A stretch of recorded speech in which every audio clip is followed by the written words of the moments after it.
주목하기 원하는 것은요. 우리 18절에 보면 이렇게 말하죠. 아이들아 지금은 어떤 때래요? 18절에. 아이들아 지금은 무슨 때라? 마지막 때라. 마지막 때라. 그리고 하반절에 그러므로 우리가 어떤 때인 줄 아노라? 마지막 때. 여러분 이 성경이 언제 쓰였냐면 지금부터 2000년 전에 쓰였어요. 2000년 전에 사도 요한이 살던 그 시대가 어떤 때라고 생각한 거예요? 마지막 때. 오늘날 우리는 지금이 마지막 때라고 생각을 해요. 지금이. 아니에요. 그때도 마지막 때고 지금도 마지막 때. 우리가 항상 그래서 여러분 우리가 이제 이게 저는 가끔 이제 제가 질문할 때 성경에서 가르치는 것과 이제 신학이 가르치는 게 같아야 되는데 많은 경우는 성경보다 이 신학적인 가르침이 더 우선할 때가 많아요. 이제 특별히 종말론과 관계돼 가지고 우리 한국 교회는 사실은 가만히 보면 약간 세대주의에 가깝거든요. 여러분은 잘 모르고 사람들 잘 구분을 안 하는데, 그러니까 왜 세대주의냐? 제가 그걸 굉장히 좀 고민하면서 이렇게 살펴봤어요. 세대주의를 정말 강조하게 되면 거의 이단에 가까워요. 왜 한국 교회가 자꾸 이단에 약할까? 이 뿌리가 거기에 비슷한 면이 있는데, 여러분이 아마 신앙생활을 해오면서 어떤 이제 저는 그 예를 많이 들지 않는데 아마 요즘도 어떤 TV나 이런 데 통해서 어떤 이제 분 예화를 들 때 D.L. 무디라는 분에 대한 예화를 많이 들을 때가 있어요. 저는 어려서 또 신학을 하면서 저도 D.L. 무디 막 얘기하는데 도대체 그럼 기독교 역사에서 D.L. 무디라는 분이 차지한 어떤 정말 위상이라는 게 얼마만할까? 물론 미국 교회사에서 나중에 중요한 역할을 했지만 사실은 켈빈이나 루터에 비하면 역할이 그렇게 그렇다고 보기 어려운데 우리나라 목사님들은 왜 D.L. 모디 얘기할까 보다가 제가 이해를 하게 됐어요. 뭐냐면 우리나라의 초기에 선교사님들이 들어올 때 미국 당시에 미국 교회가 부흥이 일어나고 있었어요. 여러분 우리가 미국이라는 나라가 지금 이렇게 점잖고 부강한 나라 이런 것 같아 보이지만 말이죠. 여러분 미국이 어떤 나라인지를 과거에 보면 서부 총장이 아주 마을에서 그냥 총 쏘고 총 잘 쏘는 사람이 최고로 이런 시대였어요. 그러던 시대 속에서 이제 3차 대부흥이 일어나는데 그 3차 대부흥의 주역이 누구냐면 D.L. 무디였어요. 이분은 원래 목회자가 아니에요.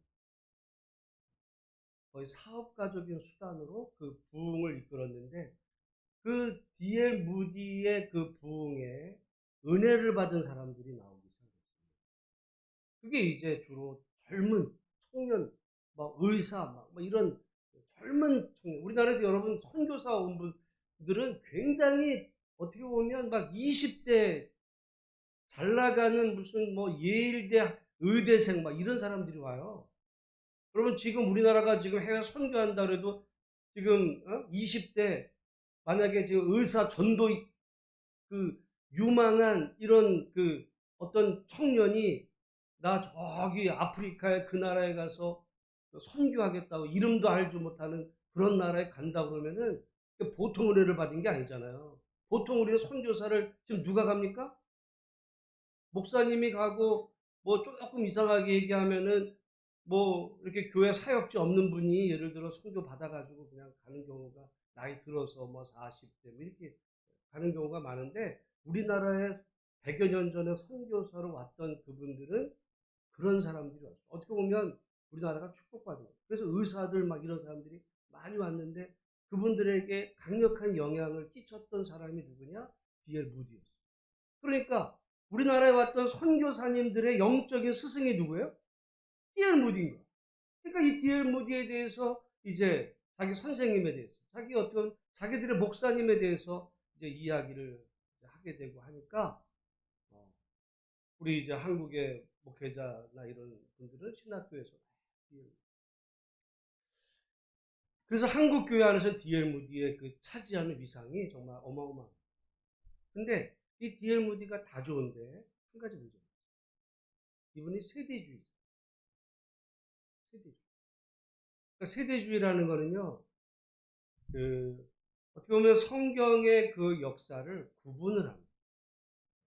성경의 역사의 단계를 구분하고 그러다 보니까 이 어떤 그 종말에 대한 이 어떤 예수님의 그 재림과 관계에 대해서 아주 구체적으로 뭐 어떤 이런 이야기도 하니까 한국 교회가 그 종말에 그렇게 집착하고 이 종말 신앙, 천국 이런 부분에 강조된 이게 D.L. 무디의 세대주의. 그래서 여러분 냉정하게 신학교에서 어떤 사람이 세대주의자다 이런 건 욕이에요. 세대주의는 거의 이단에 가깝기 때문에 저 목사님은 세대주의자 그러면요 한국 사회에서는 이단인가 이렇게 이제 들 정도로 그런데 그 D.L. 무디가 세대주의의 그 영향 하에서 이제 설교를 하고 또 신학자도 아니에요. 목사도 아니었습니다. D.L. 무디는 그런 관점에서 이제 평신도로 설교를 잘했던 거죠. 뭐 그러다 보니까 설교를 잘 거의 우리가 보면 부흥사 목사님 같은 거예요.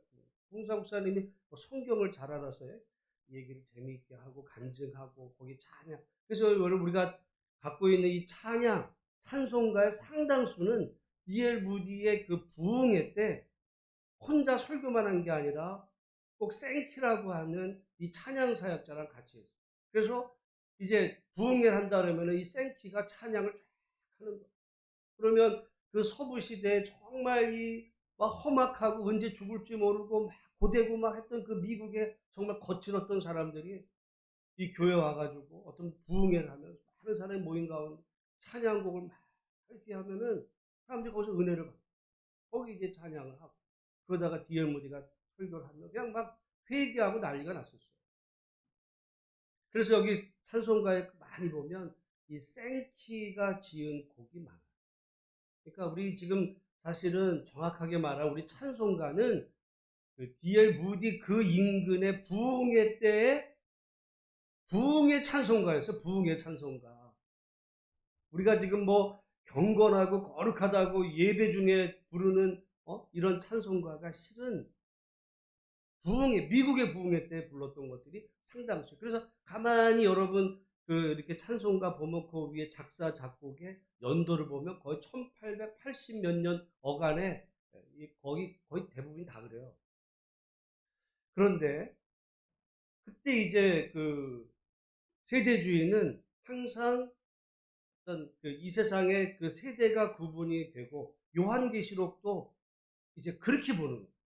요한계시록도 그 이제 뭐 교회 시대도 일곱 교회의 어떤 그걸 시대적으로 구분을 하고 그리고 4장부터 마지막 그거를 거의 그 지금 이 시대에 일어나는 어떤 역사적인 사건들로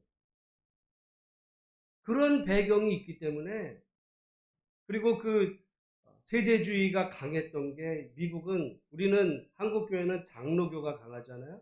미국은 침례교가 강합니다. 미국은 침례교가 강한데 그 미국의 그 남침례교의 대표적인 신학교가 그 댈라스라는 신학교가 있는데요. 거기는 유명한 신학교고 좋은 학교예요. 성경 강해에서는 거의 최고에 해당할 만큼 정말 좋은 신학교인데 거기에 신학이 세대주의예요. 성경을 강의하는 건 너무너무 잘해. 근데 신학이 세대주의. 그러니까 여기 이제 조금 문제가 있어요. 그래서 이 세대주의는 어떻게 보면 단적으로 말하면 이 세상은 부질없는. 어차피 이 세상은 망하는 거고 이 세상에는 환란, 기근 이게 그래서 이제 우리가 이제 그 성경에 나오는 뭐 그걸 공중에 이제 휴거해가지고 들림을 받아서 이 세상이 어차피 망가져도 믿는 사람은 이 세상의 환란으로부터 면제받는다. 그래서 여러분 그런 성향이 있다 보니까 뭐 1992년에 예를 들어 그 시한부 종말론에 뭐 1992년 10월 28일 예수님이 재림해서 그 모인 성도들이 이제 집단으로 휴거한다. 그러니까 막 TV가 중계되고 그럴 때 수많은 사람 혹시 그런 거 아니야? 이런 성향을 다 가지게 된 이유가 다 그런 배경 가운데 있어요. 뭐 이 새벽 시간에 그걸 길게 얘기할 수 없지만 그런데 성경은요 요한일서에 마지막 때가 언제냐? 마지막 때가 언제래요? 지금 그때도 마지막 때야. 세대주의에 따르면 이때는 마지막 때가 아니에요. 이때는 어떻게 보면 시작할 때고 마지막 때는 어쩌면 지금 우리가 마지막 때라고 그래도 2000년이 흘렀으니까. 근데 여러분 성경은 그때도 마지막 때래 지금은. 그럼 어떤 게 제가 늘 얘기하잖아요.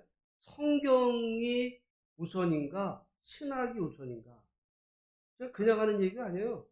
사람들은 상당수가 그럴 때마다 성경을 내려놓고 신학을 얘기하고 신학. 지금이 마지막 때야. 아니요. 지금도 마지막 때. 그때도 마지막 때고. 그게 성경이 가르치는 말. 그때도 마지막 때라는 그 마음으로 사도 요한과 성도들이 살았고 또한 오늘 우리도 지금이 마지막 때라는 그런 마음으로 살아야 되는 그 믿음의 자세를 말하는 거지. 그러니까 여러분 사실은 100년 전 성도들도 그때가 마지막 때라 생각을 했어요. 그리고 아마 우리나라 6.25가 날 때, 정말 마지막 때야. 또, 얼마 전에 코로나 나니까, 이제 진짜 마지막 때야. 코로나 지났네? 그것도 러시아의 전쟁 나니까 지금이 또 마지막 때야. 다 마지막 때야. 그러니까 오늘 우리가 그리스도인으로서 종말이 언제인지는 그날과 그때는 아버지만 아시는 거고 우리는 알 수가 없어요.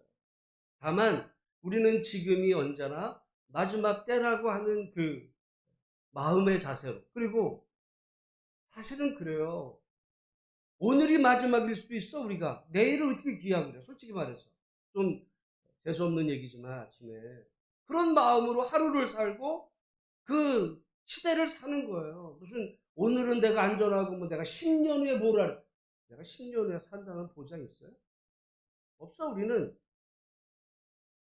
주님이 언제 오실지 우리는 장담할 수 없고 또 주님이 오늘 밤에 내 영혼을 부르실지 누가 알겠어.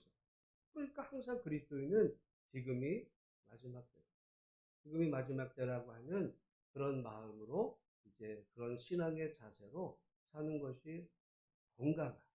그래서 그러다 보면은 여기 말씀에 뭐 이 세상의 정욕, 자랑 그런 거에 너무 집착하지 않을 수 있고 왜? 지금이 마지막 때라는 이 자세로 여러분 오늘 밤에도 하나님의 내용을 부르시면 여러분 통장과 여러분 뭐 계획한 거 다 그냥 두고 가야 되는 거죠. 뭐 무슨 내 거라고 얘기할 만한 게 뭐 하나 있어. 하나님 앞에 설 때 우리가 무슨 호주머니에 뭘 넣고 가요? 아무것도 없어. 그러니까 늘 그런 자세로 그런 마음으로 우리가 사는 것이 올바른 것이다. 마지막 때. 그래서 여기 지금 아까도 말씀했잖아요. 그 18절 하반절에 그러므로 우리가 마지막 때인 줄 아는. 이건 우리가 마지막 때를 내가 지금 산다.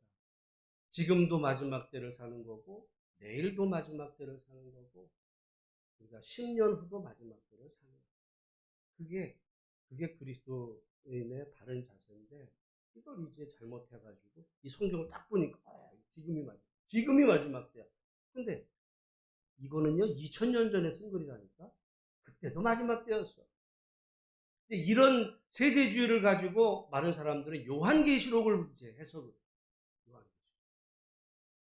사실 상당수의 많은 분들이 요한계시록을 세대주의적으로 해석합니다. 그러다 보니까 거기 나오는 뭐 666, 이런 것들을 그 시대에다 막 맞춰요. 아니요. 요한계시록은 2000년 전에 쓰였어. 그럼 2000년 전에 사도 요한을 통해 기록한 그 요한계시록이 지금 2022년에 어떤 누군가를 예상하고 그거를 썼다고요? 그냥 얘기하는 거죠. 그래서 여러분, 우리 한국의 한때 제일 큰 교회 어떤 목사님이 요한계시록을 뭐 근거로 거기에 나오는 뭐다 막 그 시대에 막 설명해 사람들 그분이 그러니까 그런가 보다 했는데 다 틀렸어요. 다 틀렸어. 성경을 그렇게 보면 어려워서 지금이 마지막 때다라고 하는 그 다음에 좀 시간이 됐지만 여기 적그리스도에 대한 얘기도 나와요. 적그리스도. 우리가 많은 경우 적그리스도가 누구냐? 막 사람들은요 지금도 뭐 누가 적그리스도래? 이 얘기도 2000년 전에 기록이 된 거예요. 근데 그럼 적그리스도가 누구냐? 여기 22절 말씀 같이 한번 읽어보겠습니다. 시작. 거짓말하는 자가 누구냐? 예수께서 그리스도이심을 부인하는 자가 아니냐? 아버지와 아들을 부인하는 그가 적그리스도니. 적그리스도가 누구라는 거예요? 네? 아버지와 아들을 부인하는 자가 적그리스도야. 그러니까 여러분, 적그리스도가 많을까요? 하나일까요? 여기 지금 물론 안티크리스토스라고 하는 헬라어에는 단수예요. 단수야. 그러니까 복수가 아니라 단수야. 근데 어떤 한 개인을 말하기보다는 아버지와 아들을 부인하는 바로 그 자가 적그리스도라고 한다면, 왜냐하면 여기 적그리스도라는 말이 그 안티거든요. 엔타이. 그 엔타이 크리스토스라는 말은 그리스도를 반대하는, 엔티라는 말은 안티 하잖아요. 그 안티가 붙었어요. 그러니까 그리스도를 반대하는 그 말이 적그리스도야. 무슨 적그리스도 무슨 실체가 있다라고 이렇게 하기보다는 그리스도를 반대하고 적대시하는 그 바로 그 용어인데, 적그리스도는 누구냐? 아버지와 아들을 부인하는. 그럼 여러분, 하나님 아버지와 그 아들을 부인하는 모든 사람들은 다 적그리스도라고도 지금 얘기하는 거. 어떤 뭐 구체적인 실체를 두고 어떤 지금 사도 요한이 어떤 누군가를 대상으로 제가 적그리스도야라고 이야기하기보다는 아버지와 아들을 부인하는 그가 적그리스도. 그렇다면 적그리스도가 많을 수 있어요. 죄송한 얘기지만 여러분의 자식도 적그리스도일 수 있어요. 아버지와 아들을 부인하는. 또 어떤 누군가가 정말 그렇게 아버지와 아들을 부인할 때 적그리스도의 반대는 그러면 뭐겠어요? 아버지와 아들을 뭐 사랑하는 자겠지. 사랑하는 자. 사랑하는 자. 하나님 아버지와 그 아들을 알고 사랑하는 자와 세상은 그 하나님 아버지와 아들을 부인하는 자로 구분할 수. 우리 그리스도인들은 그런 의미에서 보면 아버지와 아들을 알고 사랑하는 자. 근데 이 앞에 보면 그 사랑과 아는 정도도 이제 여기 12절부터 보면 자녀들아, 자녀들은 또 아이들이라고, 청년들, 아비들, 어떤 이렇게 부르는 게 달라요. 뭐 우리가 이거를 이제 많은 분들은 그래서 아이가 이제 태어난 다음에 아이가 있고 그 다음에 청년이 되고 어른이 되듯이 우리 그건 나이와 상관이 없을 수 있어요. 신앙의 단계에 따라서 하나님 아버지를 알아가는 단계에 따라서 어떤 사람은 평생 아이야. 신앙 쪽. 어떤 사람은 정말 청년의 건강한 이런 믿음. 그 다음에 어떤 사람은 아비의 이런 단계. 근데 뭐 처음부터 뭐 청년이 되기는 어렵지만은 문제는 신앙생활에 수십 년이 된다고 해서 어른이 되는 게 아니라 신앙생활은 수십 년 했는데 영적으로는 아이일 수도 있어요. 근데 아이가 또 나쁜 것만도 아니야. 여기 보면 여러분 이 12절에 보면 자녀들아 내가 너희에게 쓴 것은 너희 죄가 그의 이름으로부터 사함을 받았다. 우리가 하나님 앞에 죄 용서 받았대. 뭐 나빠요? 또 14절에 아이들아 내가 너희에게 쓴 것은 너희가 아버지를 알았음이요. 여러분 다시 말씀드리면 안다는 게 그냥 내가 누구 무슨 정치인 이름 알고 그 사람에 대해서 무슨 프로필 어느 학교 나오고 몇 살이고 부인은 누구고 그거는 아는 게 아니에요. 그걸 안다는 게 아니야. 성경이 안다는 거는 정말 깊이 아는 대화라도 나눠보고 뭐 같이 밥도 먹어보고 여행도 같이 해보고 그렇게 알아. 그걸 안다고. 그러니까 우리가 여기 아이는 죄 용서를 받고 그 아버지를 정말 아버지와 좋은 관계에 있는 사람. 그게 아이야. 그 아이도 나쁜 게 아니에요. 여기서 나쁜 게 아니야. 유치한 게 아니야. 유치한. 그런데 그거보다 조금 더 청년들은 뭐라 그러냐면 13절에 청년들아 내가 너희에게 쓰는 것은 너희가 악한 자를 이기었다. 악한 자를 이기는 어떤 하나님 아버지를 아는, 교제하고 사랑하는 그 단계를 넘어서 청년은 정말 이기는 단계로 그리고 또 아비들은 뭐 같은 얘기인데 아비들은 보면은 거의 아이들 단계랑 비슷해요. 태초부터 계신 하나님 아버지잖아. 아는. 그러니까 이거를 꼭 단계라고 얘기하기는 뭐 어렵지만은 어쨌든 우리가 뭐 그게 아이든 청년이든 또 아비 단계든 이게 이렇게 시대가 신앙생활 몇 년 하면 또 뭐 직분에 따라서 무슨 평신도는 뭐 아이고 뭐 안수 집사는 무슨 청년이고 무슨 장로는 무슨 아비고 그런 것도 아니에요.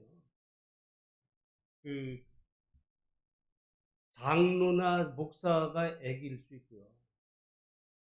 정말 일반 서리 집사인데 어른일 수도 있어요. 신앙의 영적인 안에서는 다 다를 수가 있어요.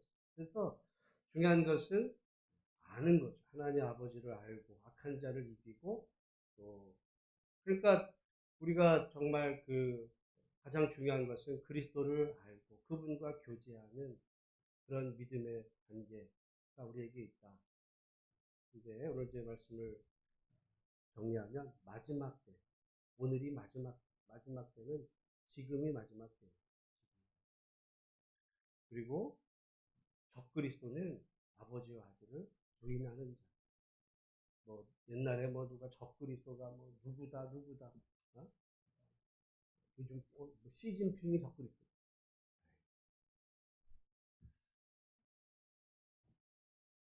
예수 안 믿는 사람들이 적그리스도가 그러는 거야. 이 성경에 나온 거예요. 성경에. 그러니까 우리가 성경과 신학 이게 신학이 성경에서 나왔지만 신학은요 어떻게 보면 그 성경의 많은 내용들을 이제 이거를 말하자면 어떤 논리적으로 이렇게 구성하다 보니까 때로는 성경은 되게 이렇게 하나님에 대해서 다 얘기를 하는 거야. 다 얘기를 하다 보니까 이거를 종합하려고 그러면 좀 무리한 면이 있어요. 어떤 목적을 가지고 오늘 아침 시간에 좀 길어졌지만 여러분 오늘 그런 의미에서 다른 이야기는 좀 있더라도 우리가 살아가는 이 시대가 정말 마지막 때라는 그런 마음의 자세로 오늘 하나님이 우리를 부르셔도 정말 기쁜 마음으로 하나님 앞에 설 수 있도록 하나님 앞에 기도하면서 오늘도 주 안에서 말씀으로 승리하시는 우리 모두가 다 되시기를 주의 이름으로 축복합니다.